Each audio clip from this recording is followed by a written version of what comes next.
I want to welcome everyone and thank you for being here. My name is Ilana Azen. I'm the CEO of JPro Network. And as we get started, I want to reiterate that we are recording this session. We're recording both the session itself and the breakout sessions.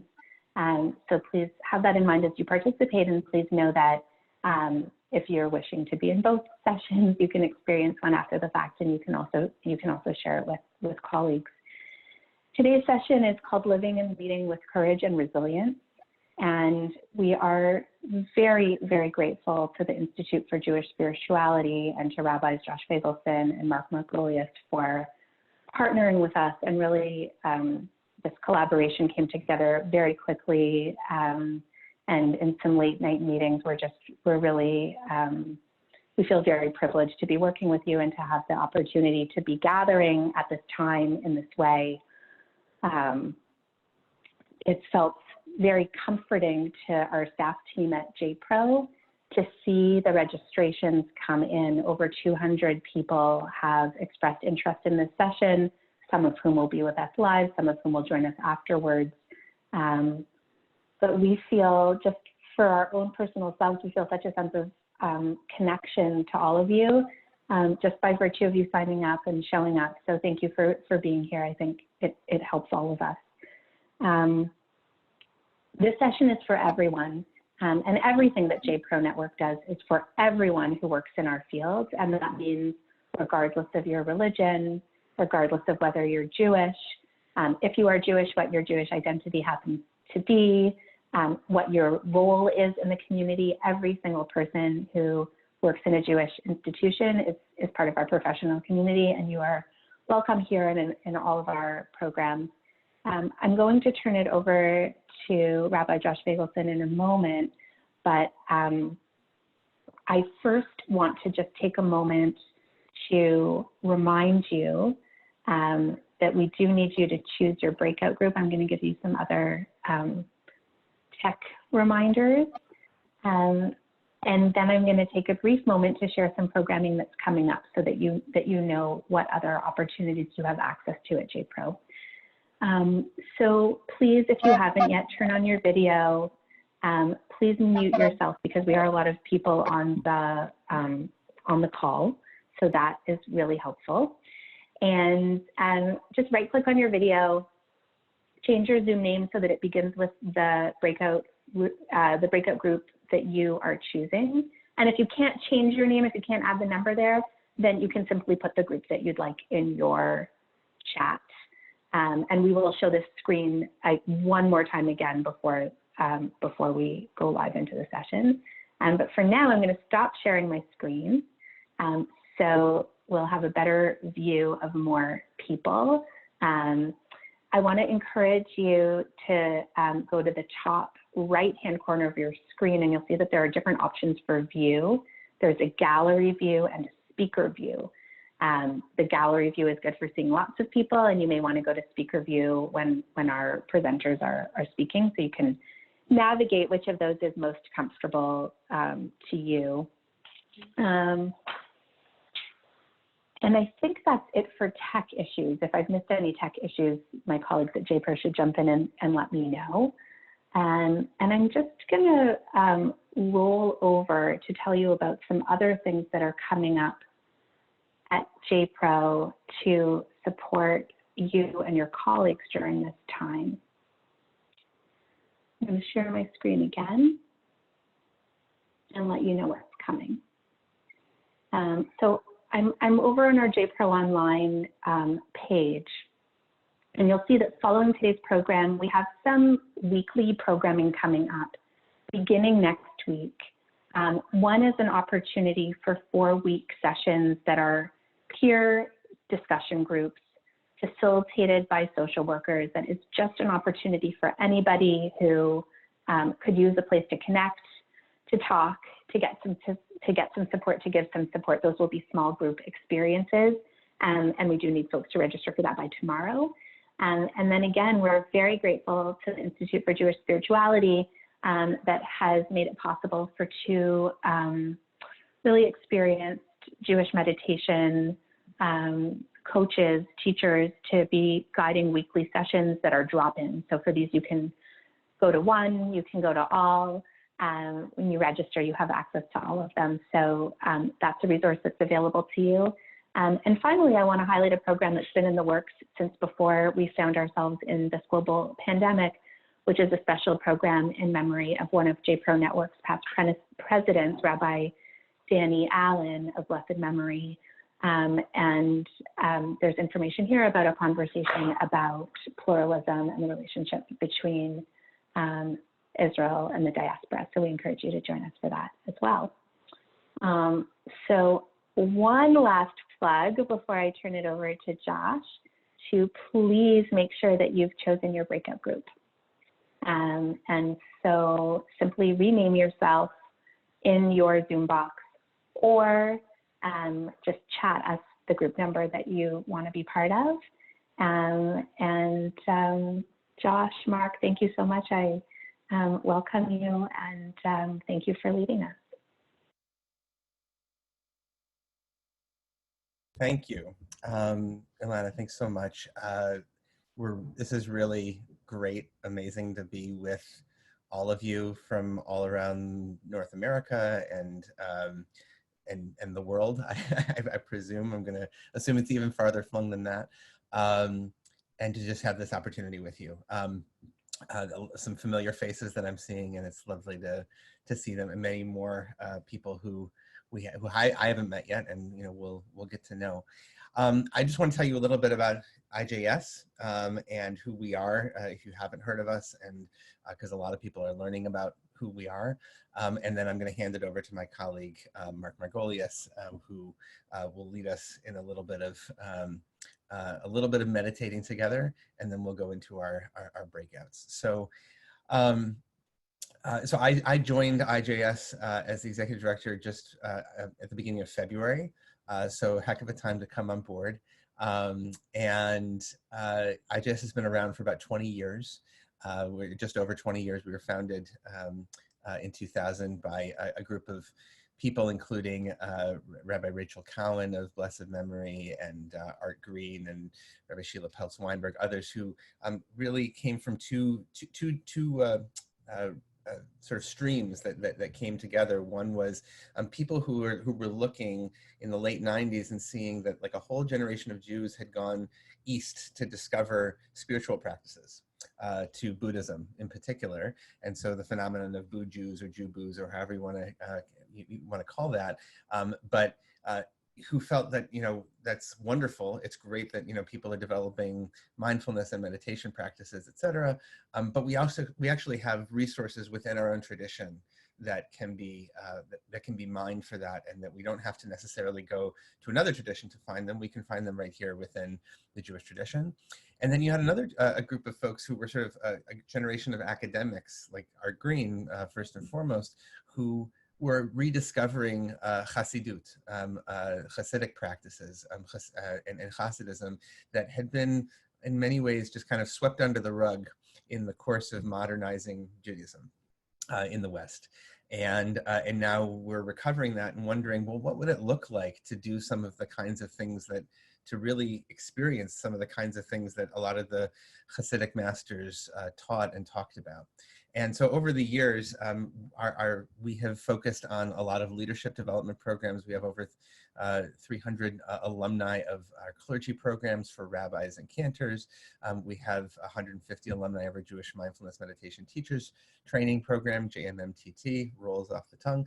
And we have started to do more that is available just to people out in the world. A year ago or so, thankfully, my predecessor, Rabbi Lisa Goldstein, helped us launch our online platform. And so we have now a whole bunch of different online offerings at our website, jewishspirituality.org.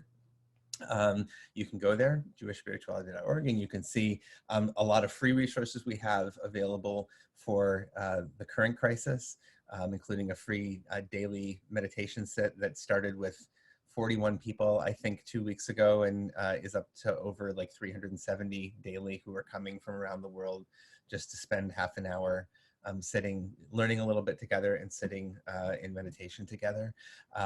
We have a free Jewish meditation starter kit that's available for download. And other things that are there, as well as courses that you can take online. And so we're just really happy now that we're able to be here with JPro and with many other networks now, where folks are discovering this kind of practice, this kind of work is so valuable, so important to stay grounded, to stay connected, to feel not totally crazy all the time, and not in this, as we're really focusing on in this session, how do we show up with courage? How do we be resilient in a time that there's so much fear, there's so much suffering, there's so much illness, there's so much unknown about what's coming, not only for our health, but economically, et cetera. These are tools, the tools that we teach, the practices we teach are ways of hopefully not just coping with that, but really being able to live with it and be whole in this really challenging time. So I'm going to hand it over to Marc and let you take it away. Thanks, Josh. Hi, everyone. It's really great to be with you. And we're really giving you, hopefully, a taste today of what Josh has just been talking about. What we hope you'll take away today are maybe a little bit of at least awareness of skills that you may even have already for cultivating more self-awareness, for cultivating more self-compassion, more kindness towards yourself, and hopefully some skills for finding some ease and calm from which we can respond, and also tools for working skillfully with what we would consider challenging thoughts and emotions, and actually using the challenging thoughts and emotions to access qualities that we have within ourselves, like courage or other qualities that we need to be able to navigate this new normal that we're in right now. And of course, just good to feel connected and supported. This is my, I just got off another similar call with a group of clergy who have been through IJS's program a few minutes ago, and it was really testament to the benefit of these practices. So I'm going to try to give you, as we say, on one foot, some of these skills and just a taste, and you can always go to our website to access more if you'd like. So I'm going to share my screen, and you know, I'm of a generation. Here we go. I'm of a generation that remembers an old ad for Levy's Jewish Rye, which said that you don't have to be Jewish to enjoy Levy's Jewish Rye, and you don't have to consider yourself spiritual, and you don't have to be Jewish to benefit from meditation, from mindfulness meditation through a Jewish lens. So I'm going to try to keep this simple. We're going to have a chance just to sit for a few minutes together. And I'm sharing this text, or a couple of texts here, that I want to use as our anchor. Some of you may know of a popular song based on a teaching attributed to Rabbi Nachman of Bretzlaff, who's a famous Hasidic rabbi in the early generations of Hasidic of Hasidut, of Hasidism. Kol ha'olam kulo gesher tsar ma'od v'ha'ikar lo lefached klal.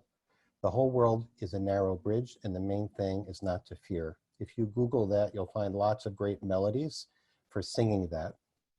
And it's a great thing, and it has been a very comforting phrase and teaching for many people. The whole world is a narrow bridge, meaning, at least one way, the way I would understand that is that there's cause that we're vulnerable beings in this world as human beings.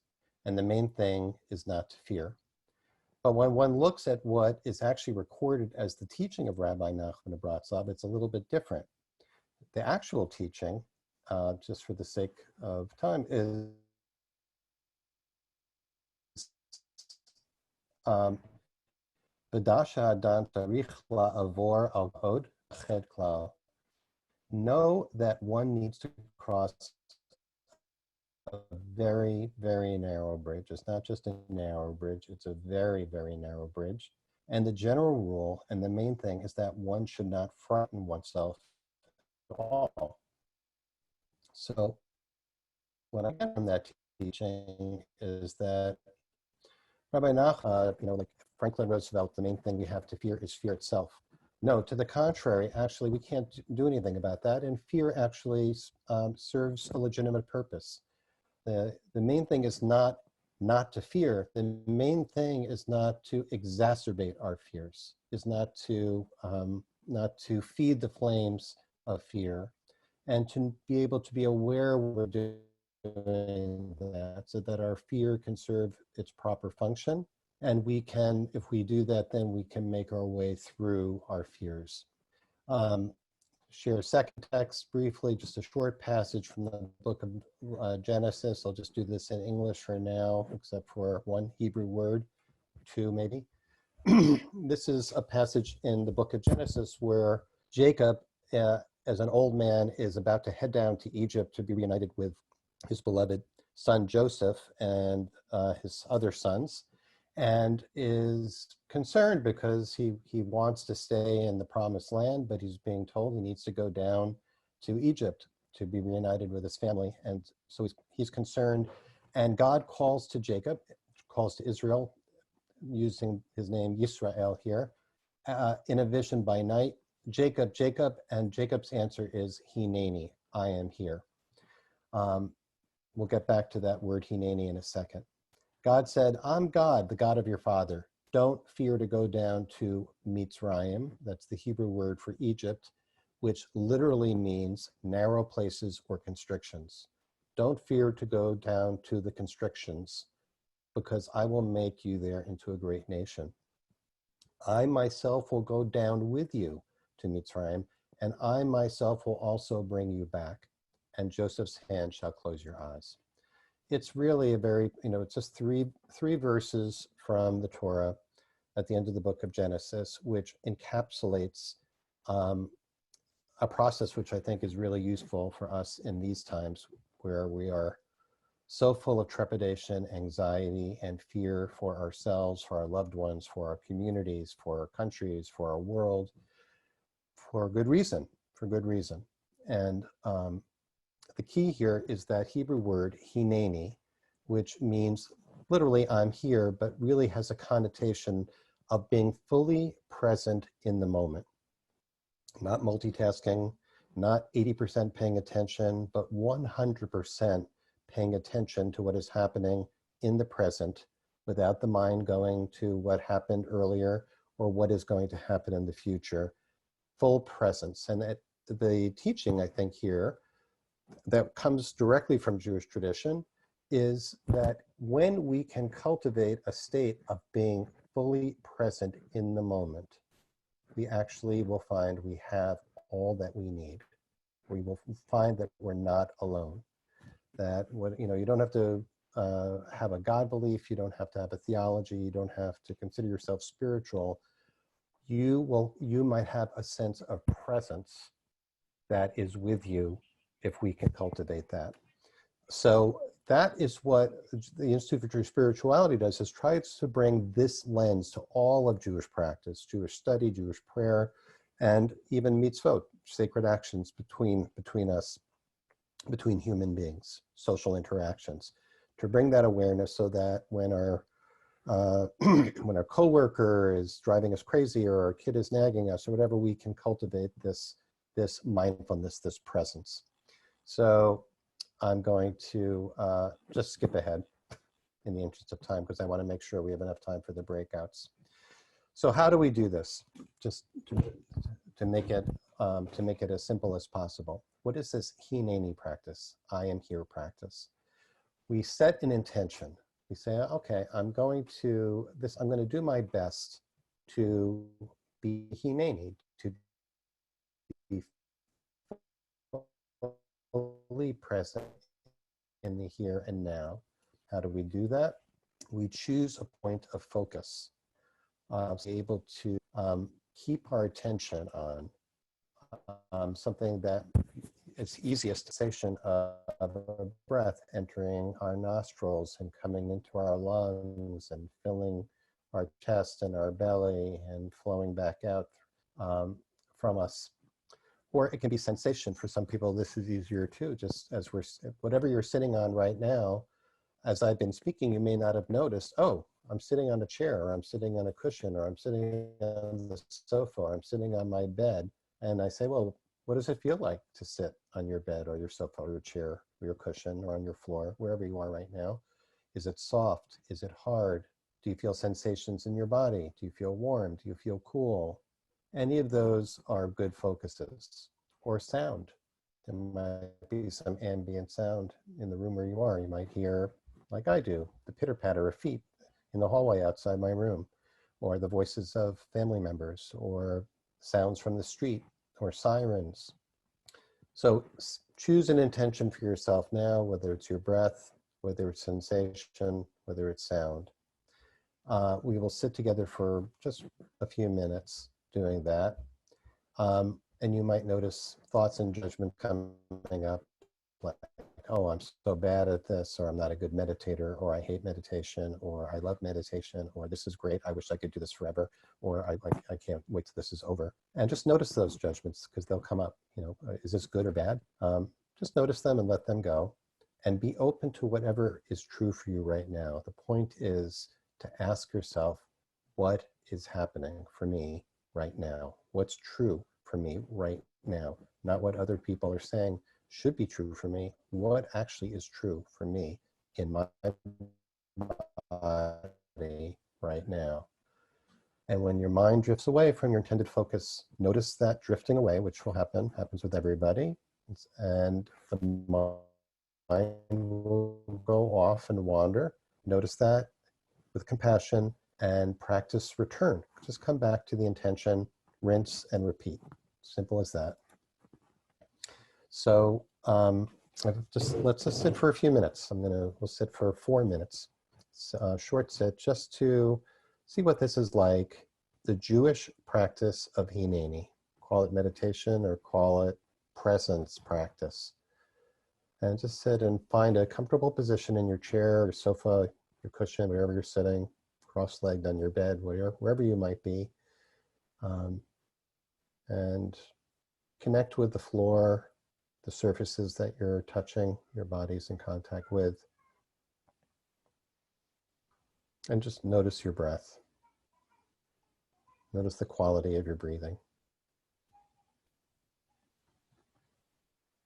And allow the breath to come into your lungs. Notice expansion in the rib cage.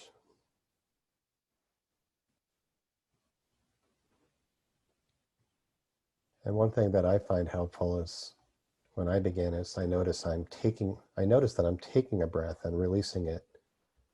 And I want to just see if I can relax into the natural rhythm of the breath. Allow it to arrive when it arises and allow it to fall away as it falls away. And just rest for a few minutes in the waves of breathing. And sit for 3 minutes.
And accepting a few more deep breaths, fully expanding the belly, releasing it.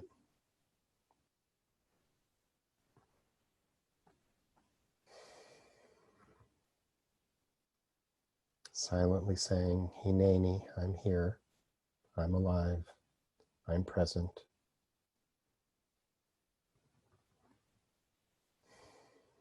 Noticing anything that shifts for you in your nervous system, in your mind.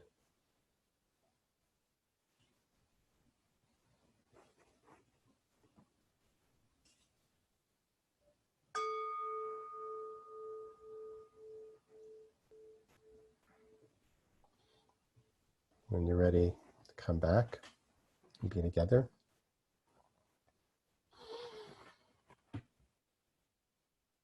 Thanks for sharing that. If you enjoyed that, you're welcome to join us any day, Monday through Friday at 12:30 Eastern Time for half an hour. Muted. So you'll be taken into a breakout room, and then we will be coming back together afterwards. So please do come back so that we can close out together.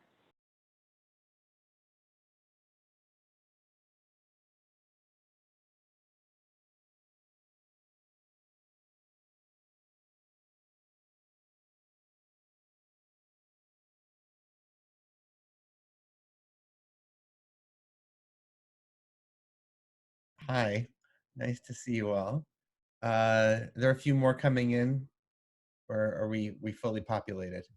I believe everyone should be here. We're all here. Okay, terrific. Great. Wonderful. So I wanted to, we'll do a little bit of text study together. And I'm going to pull up the text right now, which, where'd you go? Oh, here we go. Great. So you can all see that, I hope. So we're going to read this text together, but I want to start by asking you, just before we do, to think about, we use the word courage here, and I just wonder, when you think about the word courage, who or what comes to mind? Just to take a second and give yourself a second to think about that. Who's an image, or what's an image of courage that comes to mind?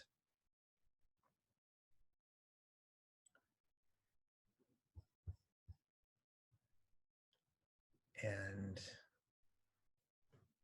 if you want, if we can, maybe we can even take a couple of volunteers to maybe share, if you're willing, and just let's use, this is being recorded, so I can't say that it's confidential. So, just be mindful of that. But if you're willing to share someone who's an image of courage for you, when you just sort of, where your mind first goes when you hear that, maybe just raise your hand. There's a little raise hand button when you click participants, and then you can raise your hand. I'd love to hear from you.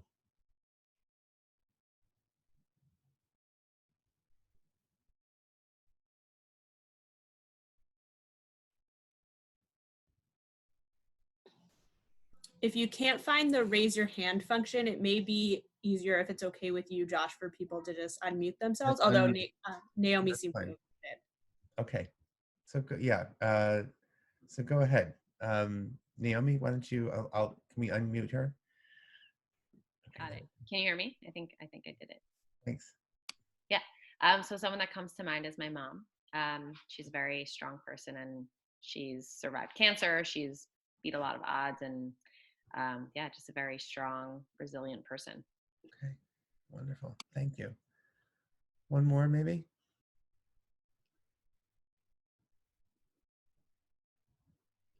Oh, I saw a hand and then it vanished. Amanda just raised her hand. Go ahead, Amanda.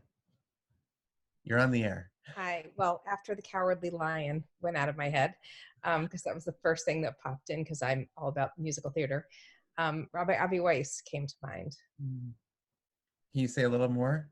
I think Rav Avi is he's the epitome of courage to me, because he never allows popular opinion to sway him from following his principles. He's a man of such integrity, and he really puts his neck out in ways that have ultimately benefited so many, me in particular, but so many of us, whether it's fighting anti-Semitism, insisting that people remember what happened in Buenos Aires when nobody else cares anymore, or just, fighting for Soviet Jewry, protesting at Auschwitz, not to mention all the things he's done domestically.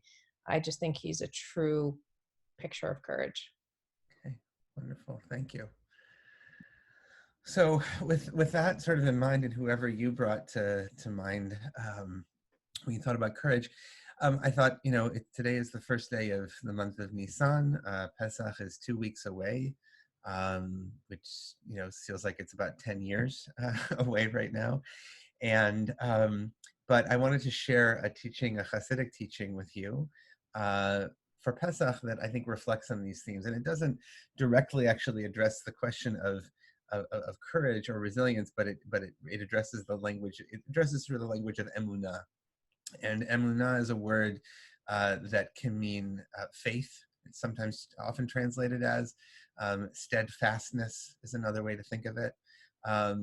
And in many ways, the notion of emunah is what grounds for all of us, I think, our ability to be courageous and our ability to have resilience, is that on whatever level, and emunah does not necessarily mean like faith. And what we'll see in the teaching is it's not necessarily a simple kind of faith that we're talking about. I think what this moment is an invitation to so many of us is to really expand and deepen, uncover new meanings and new layers of what we mean by emunah.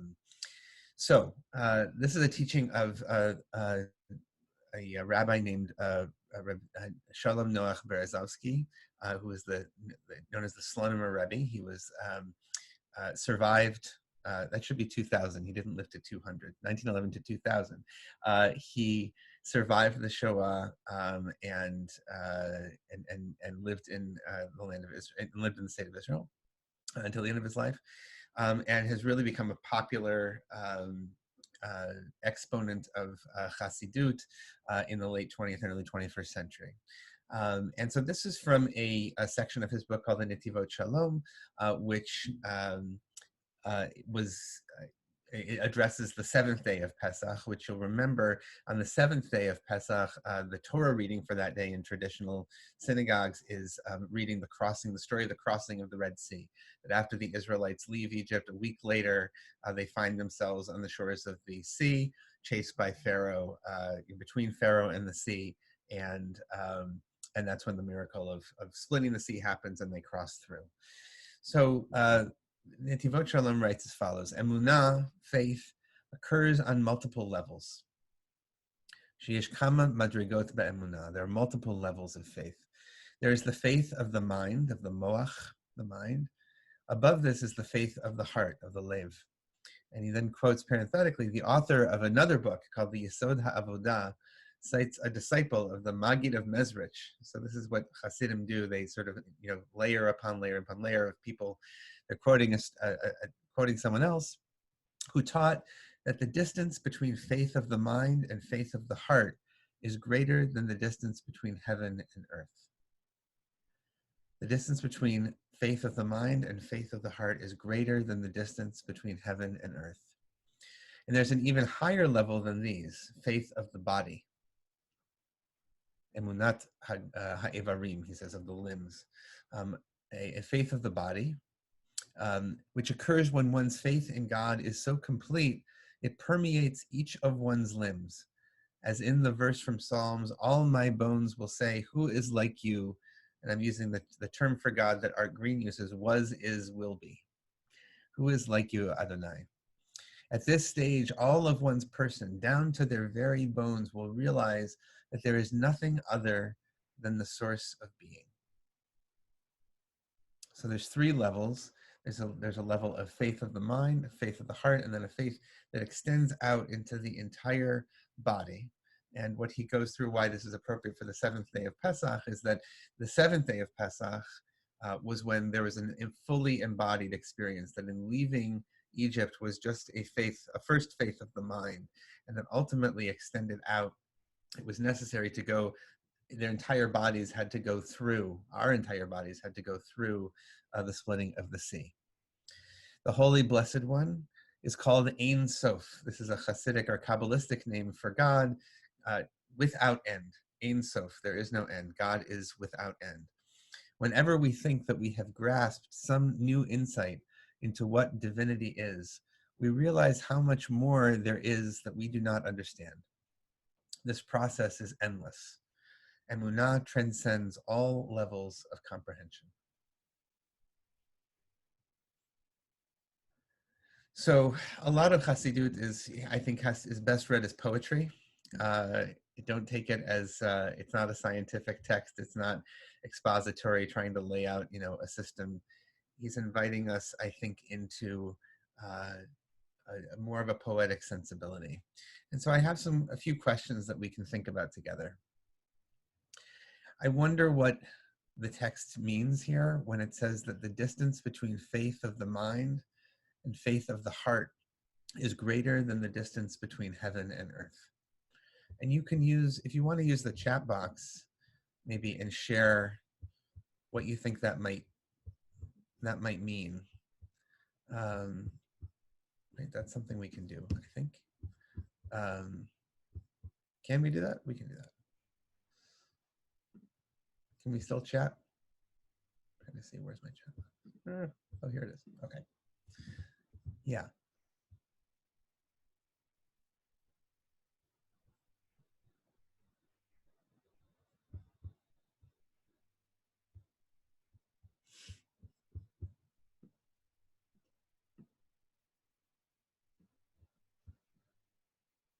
See if that's working. There we go. Thanks for the assist. Okay, the difference between intellectual thought and emotional experience. Thanks, Haley.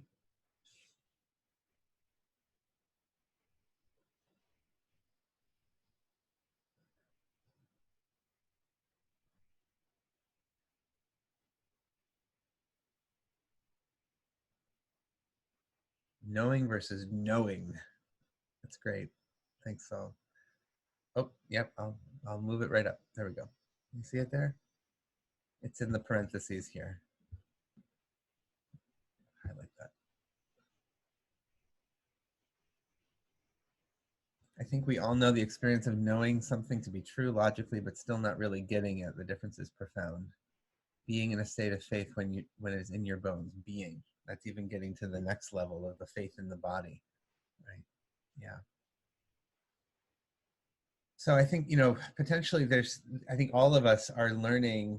I know I am, and I will take the risk of speaking for you too, that that there's a different, I'm feeling time in a totally different way right now, with this period of confinement, and I'm way more tired than I would have expected to be.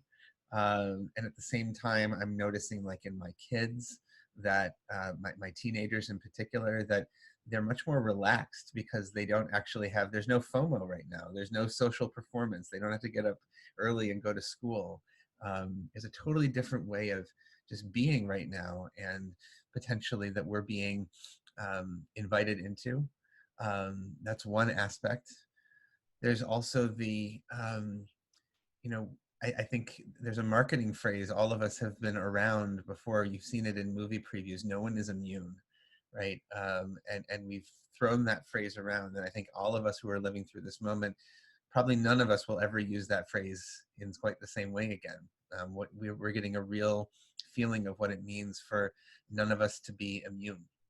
And we have a much greater appreciation potentially of the fragility of our lives, as well as hopefully the resilience, our ability to adapt, our ability to find chesed, to find the goodness, to see the helpers, to adapt and live into this moment with flexibility, and to not be trapped by our fears, as Marc was talking about. And then I wonder if we can just think about this third question. What do you think it means when it says, whenever we think we have grasped some new insight into what divinity is, we realize how much more there is that we don't understand. This process is endless.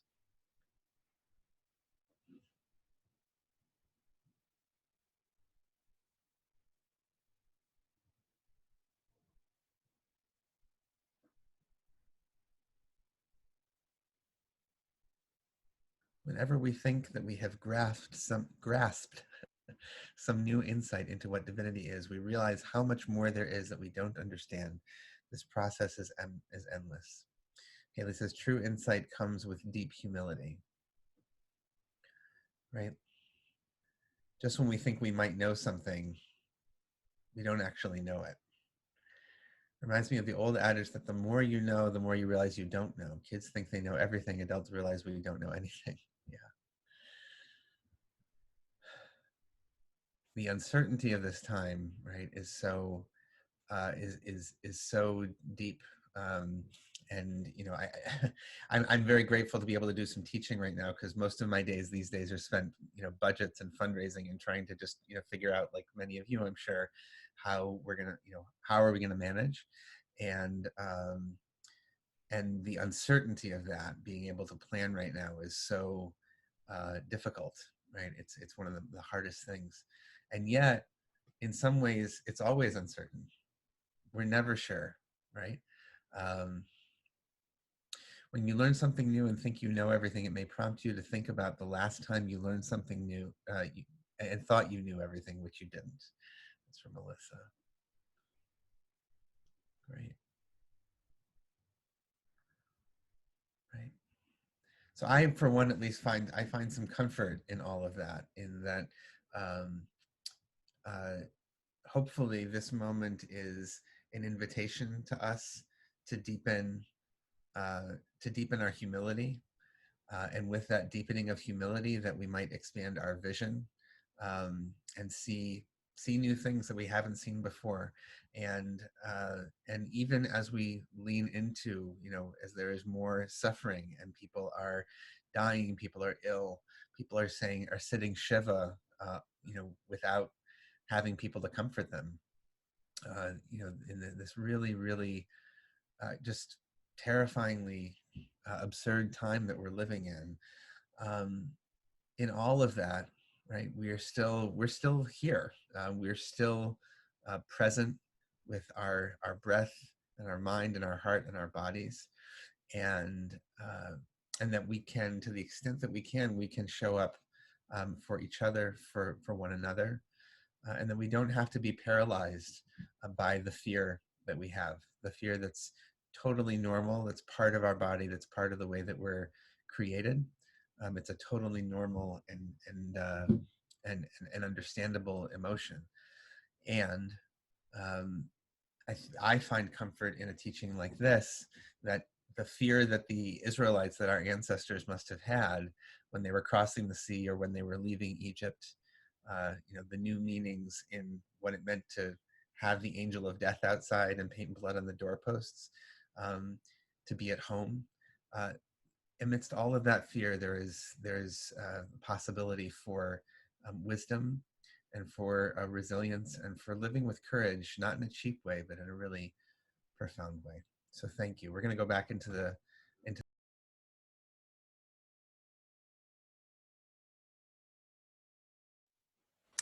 Well, that's pretty amazing.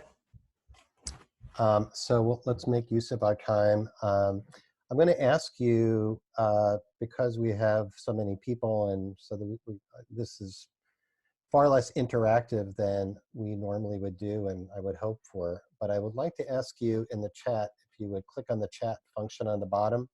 And for those of you who are on the phone, I'll ask you to unmute yourself in a second and just share, if you can think for a second of somebody who you think of as courageous, as a model of courage in your life.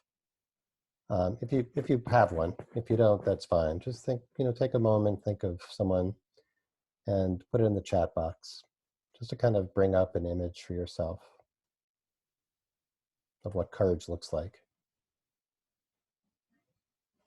And I think it's very sweet to see it. Love it. Bubbies, grandmothers, children.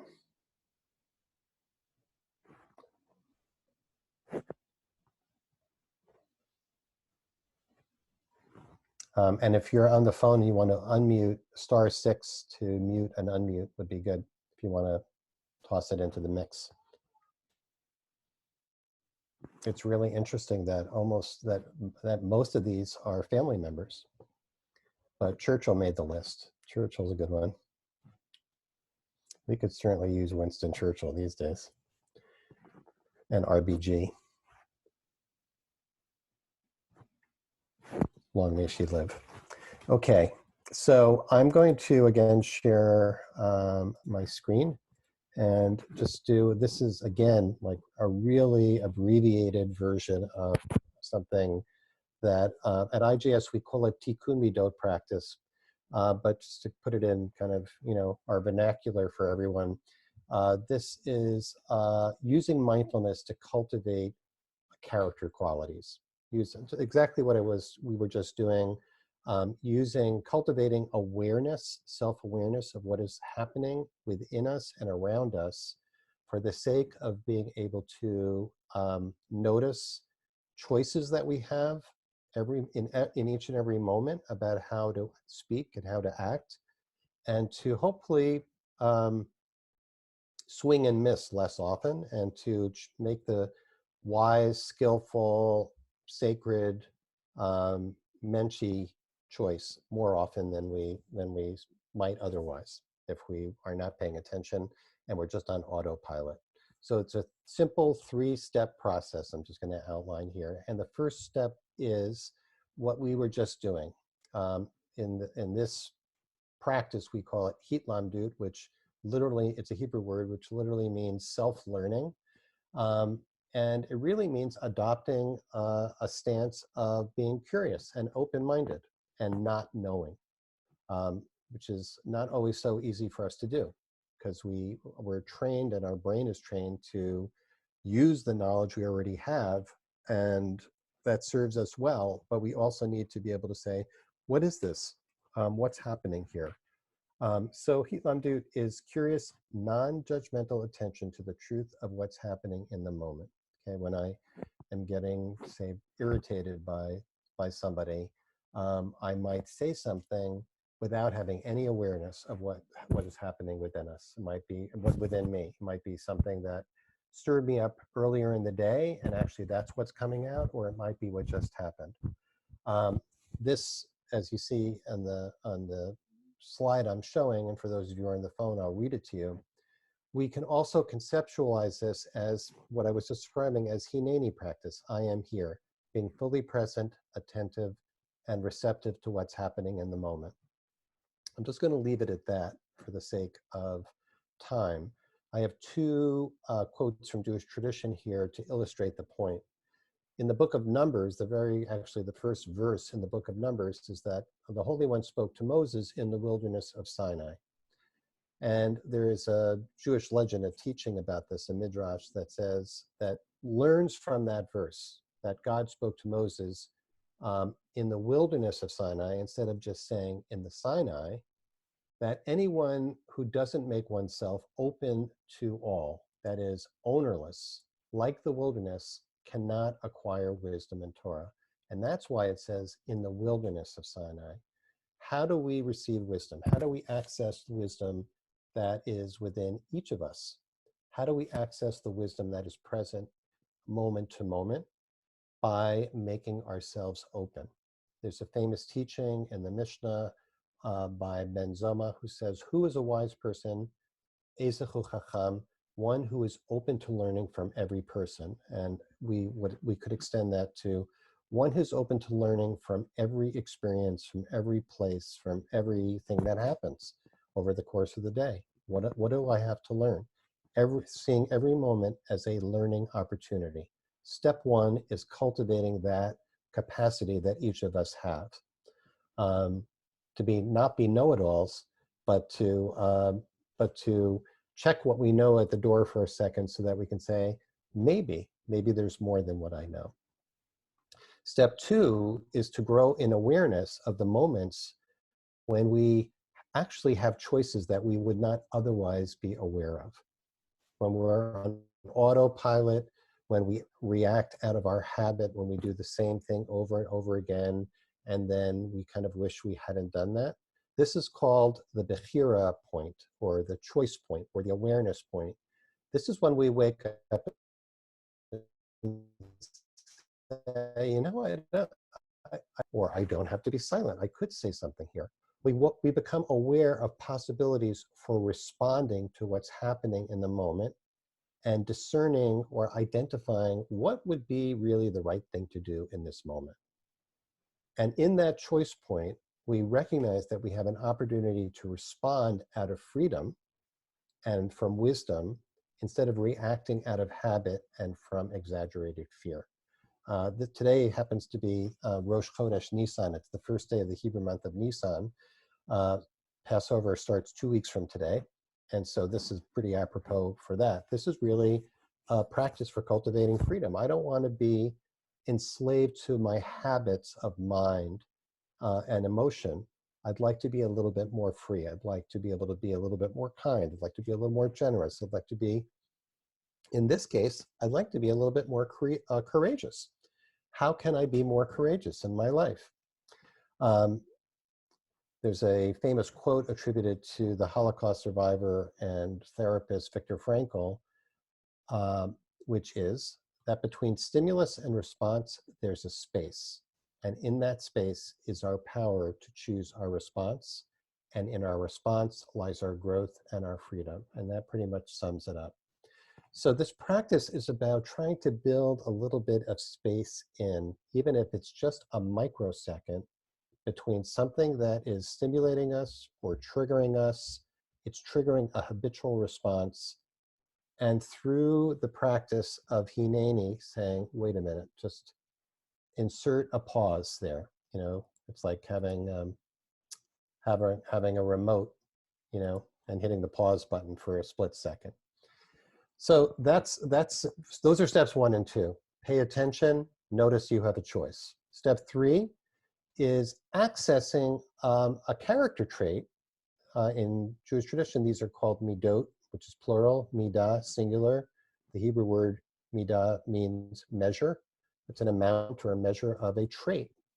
And then the question is, well, what is the quality that we need in this moment? So for example, in a time right now of fear, anxiety, and trepidation, we might say, oh, we need courage. We need to access our inner Winston Churchill, our inner RBG, I need to find my booby's voice within me, or my kid's voice, or remember that. So the question that arises there is, what would be a courageous response to this in the moment? And more than that, do I find that I'm actually able or willing or interested in making that choice? And if I'm not, can I be aware of what's getting in the way? In other words, if I'm feeling like I'm quote unquote chickening out from something that calls for courage, and I'm procrastinating because I'm just scared. I'm scared to do this, whatever that might be for you. Instead of judging myself as a fraidy cat or a scaredy cat, or being more courageous, can I bring compassion to my fear? And the theory of change here, the hypothesis, is that if instead of being harshly judgmental of the things that get in the way, and we can be a little bit more kind towards ourselves about that, those obstacles will soften or dissolve a little bit enough that we can begin to access the courage that's within us. And one of the working assumptions here is that we all have these qualities within us. That is, we don't have to become people who are other than who we are. We don't have to be Winston Churchill. We don't have to be RBG. You don't have to be your booby. You just have to access that quality within yourself. So, for example, situations in which we are constricted by fear, as many of us are these days, we bring attention to that. And instead of fighting through it or denying it or overriding fear, we just bring attention to it. we just bring attention to where we notice it in our bodies. I noticed, the proverbial sinking feeling in the pit of my stomach at various times over the past couple of weeks. And I never really, like, that expression never felt quite so real until the last couple of weeks. A sinking feeling in the pit of my stomach. I recognize what that feels like now. I can recognize it. I can recognize also my inclination to feed the flames by reading the news or looking for the most alarming news, maybe. And at the Bechira point, I can see myself doing that and notice I have an option. What is the wise response to the situation? What would be a courageous response? What's getting in my way? Can I notice and access the courage within me? So I'm going to skip ahead just to give us a little bit of time for questions, answers. And this is an excerpt from Richard Stengel's book, Mandela's Way. He assisted Mandela in his autobiography, and he reports how many times, he says, I can't tell you how many times Mr. Mandela told me he'd been scared. He was scared during the trial that sentenced him to life in prison. He was scared when wardens on Robben Island threatened to beat him. He was scared when he secretly began negotiations with the government. He was never afraid to say he had been afraid. He taught me that courage isn't the absence of fear, it's learning to overcome it. So what I'm suggesting here is a process by which actually, by not denying fear, but by seeing it with clear eyes, we can transform it into courage. And the example I'll give actually is my governor, Cuomo, Andrew Cuomo, who is giving regular updates on the situation here in New York. And he is not pulling any punches. He is delivering hard, scary truth. And I find it comforting. I find it comforting, as I think a lot of New Yorkers are finding comforting, because he is enabling us to notice and acknowledge and affirm the reality of that fear. And by doing so, we don't become overwhelmed by it. We don't become overwhelmed by it. There's a poem here, a short poem to share by Jennifer Payne Wellwood, who's a mindfulness teacher and therapist, I believe. And I'm just going to highlight, highlight. Can I annotate? No. Yeah, I can. Yeah, just highlighting this part. Oops, not working because it's white. Turning to face my fear, I meet the warrior who lives within. And that is really in a nutshell, that's what we're talking about. We turn to face fear, and if we can do so with compassion, without judgment about that, and without letting ourselves get flooded by it, we can find strength and courage within us. So I'm going to stop there. I think we only have a couple of minutes, but I want to open it up if people have thoughts, comments, or questions in the chat box, or if you want to, I don't know if you can unmute yourself. I hope you can. Those on the phone can do so by pressing *6. That was a lot in a short time, but I hope it was clear and helpful.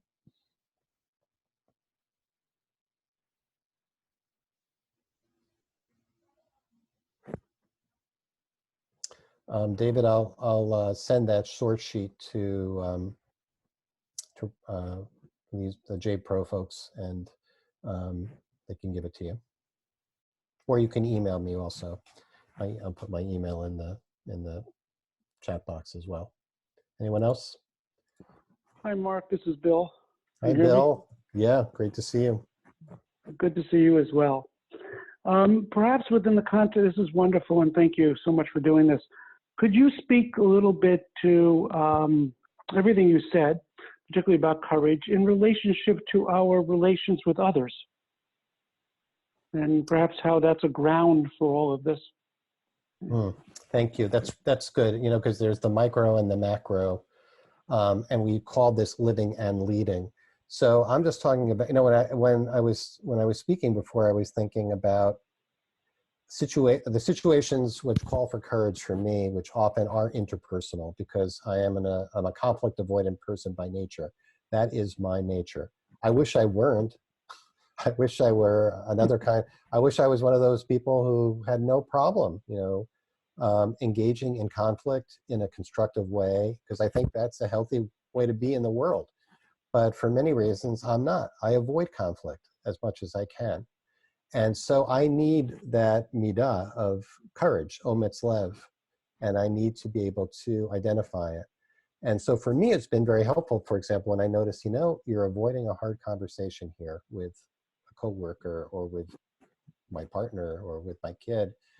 And I could say, I am anxious about it. And it's like, what are you anxious about, really? Like, what's the worst that could happen? We have 59 seconds to go here.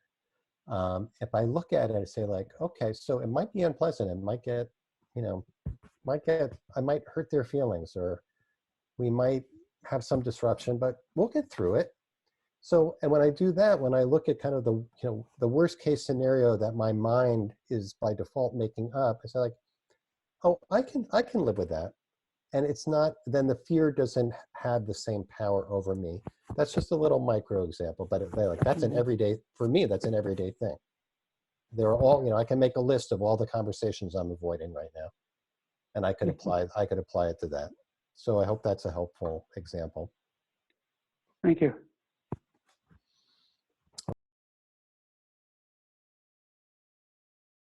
Commercial was interrupted.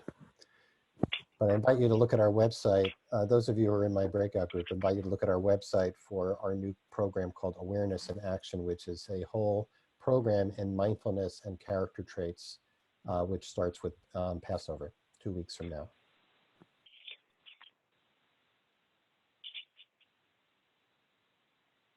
Ilana, you're muted. How about now? Thank you. It's good to see everyone come back. That's also, it's comforting in a sort of sunny, futuristic way. I'm going to queue up a couple of things that we want to invite everyone to do, and then Marc and Josh will ask both of you to share any thoughts or reflections from your breakout groups, or for all of us as we go forward.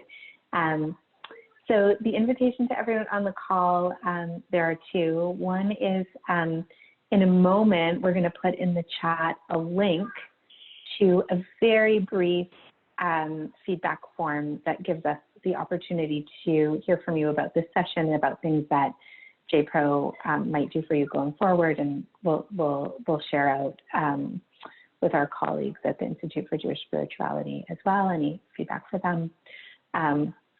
So please take a moment right now, click on the link right now, and please take a moment to fill it out. It should just take you about, 30 seconds, 45 seconds. So please give us that feedback real time in the moment. The other thing we want to invite you to do is to take a moment before or after you fill out the short survey to share with all of us in the chat one thing that you might do, that you might experiment with, that you might try, that you might do as a result of this session. We've been doing this as a practice in our recent programming, and I think it's been really helpful for folks to see what colleagues are taking away. So in a moment, I'll pause and just give us a moment of quiet, but to repeat, please share in the chat one thing that you might do, experiment. It can be even visiting IJS's website or signing up for their e-news. It could be something radical or anything in between. So please share in the chat, and please do also click on the link and fill out the poll.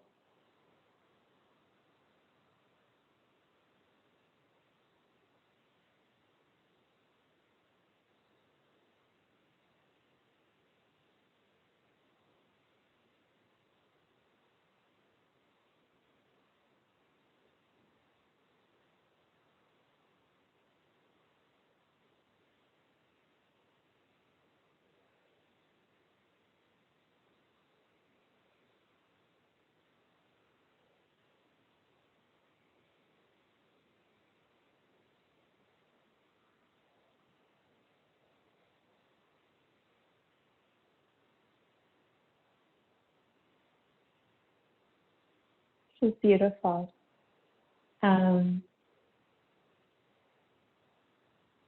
Please continue to add your thoughts to the chat. Please hit enter, submit on the poll that you filled out to give us feedback. And with that, Marc and Josh, I'll turn it over to you to close us out. Marc, you want to go first? Sure. Just I know we're at time, right? So I'm just very briefly. So, right? How we're okay, Marc. We're scheduled until 5:30. So, oh, great. Okay, great. Yeah, okay, so we're okay. Yeah. Okay. All right. Well, first of all, I just want to say I asked people, and I think Josh may have asked a similar question in his breakout group. I asked people for who represents a model of courage in their lives. And it looked like over 90% of the people mentioned family members, grandparents, children, siblings, partners, bubbies, and a few, more obvious candidates like Winston Churchill. And the takeaway, I hope one of the things that people took from my session was the idea that all those figures live within us, that each of us comes equipped with those qualities and have the qualities that we need to meet the moment if we are able to cultivate the ability to pay attention and do that hineni practice, even if it just means pausing once a day to take a few breaths, or just pausing a moment before getting on the computer, or pausing a split second before you say something that you might regret to a family member that you're living with right now. Josh? Yeah, I think just to emphasize,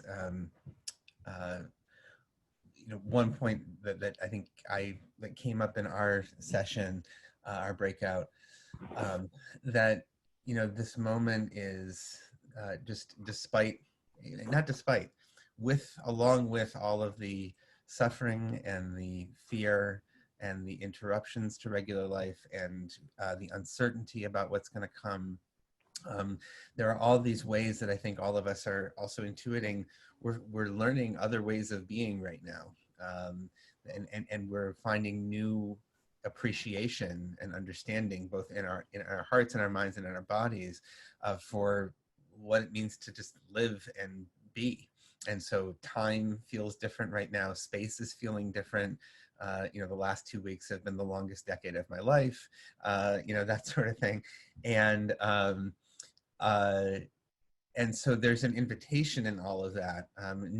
If we can not only feel the fear that comes with that, but to also feel a sense of invitation of what are the things that are opening up for us at the same time.